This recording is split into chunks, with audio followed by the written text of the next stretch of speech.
So I have 3 boys, 16, 17, and 20.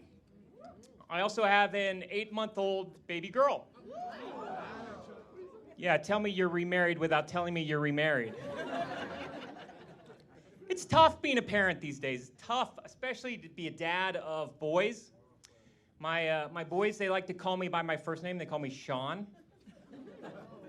When I was a kid, if I was feeling spunky, maybe I'd call my dad by his first name. Colonel. Well, last month I called my oldest son and he texted me back. He said, "Why are you calling me?" I didn't realize we could pre-screen parental calls these days, like I was calling him from jail or something. And he says, "Only call me if it's an emergency." I thought, that's going to be hard to do when I cancel his phone plan.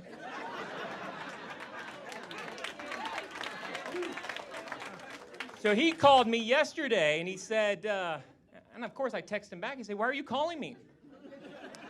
He said, "Dad, my tuition hasn't been paid." I said, "Only call me if it's an emergency."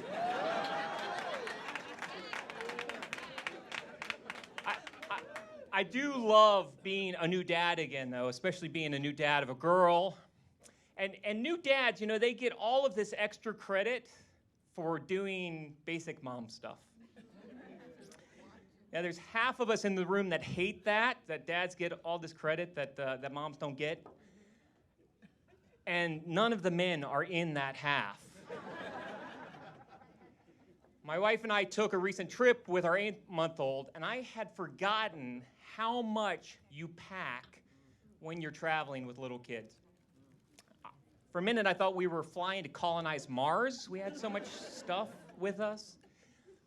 And, you know, the airports are just designed to destroy parents.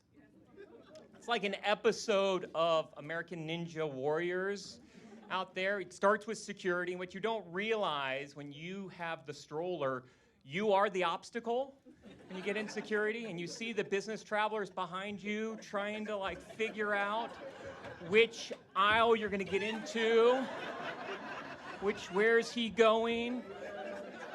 They see all our Mars supplies packed up. They know that's all going to go through the metal detector. So I like to wait until the very end and then jump into another line. Like that guy on the freeway that merges at the last second. I catch those business travelers unsuspectedly. They can suffer along with me.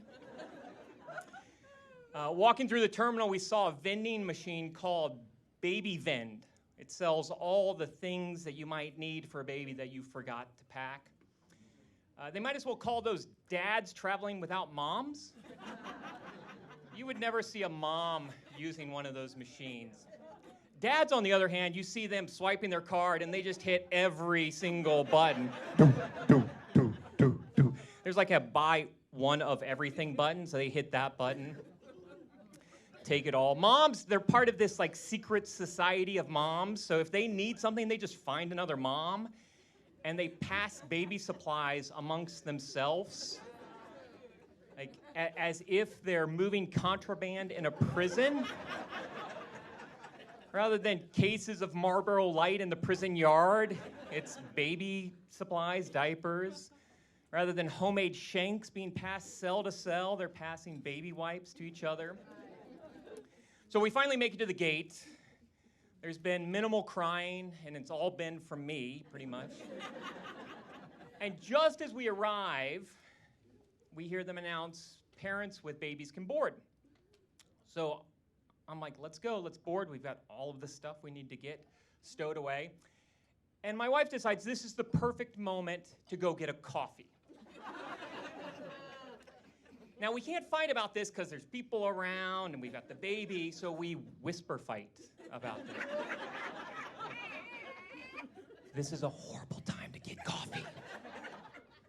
I need some coffee. They serve coffee on the plane, not the good kind. So at this point, I'm done. I pick up the baby. I'm like, I'm going to board. And I start headed for the gate. In my haste, I realized that I had left behind all of our stuff. Baby strollers, baby seats, car seats, all the luggage. And all the people are watching this unfold, probably wondering what I'm doing.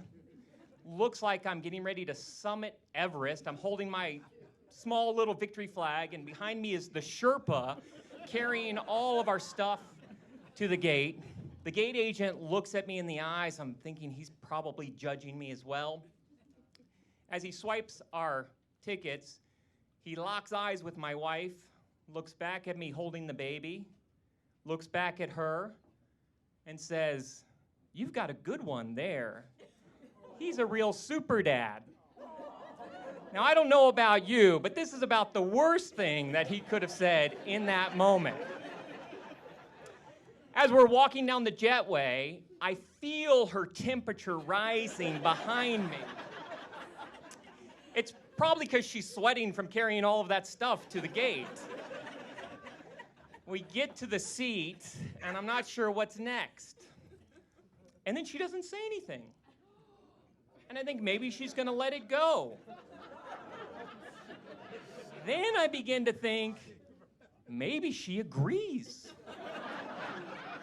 Maybe she does know that she's got a good one. She starts going through her bag rapidly, looking for something, and I think, I'm going to help her. I am a good one here. Let me help her. Honey, what are you looking for? I'm looking for your trophy super dad. And that's when I realized she wasn't going to let it go, and she didn't agree. So I don't know if you have ever avoided eye contact with somebody for 3 hours, but I have. I'm Shawn DuBravac. Thank you very much.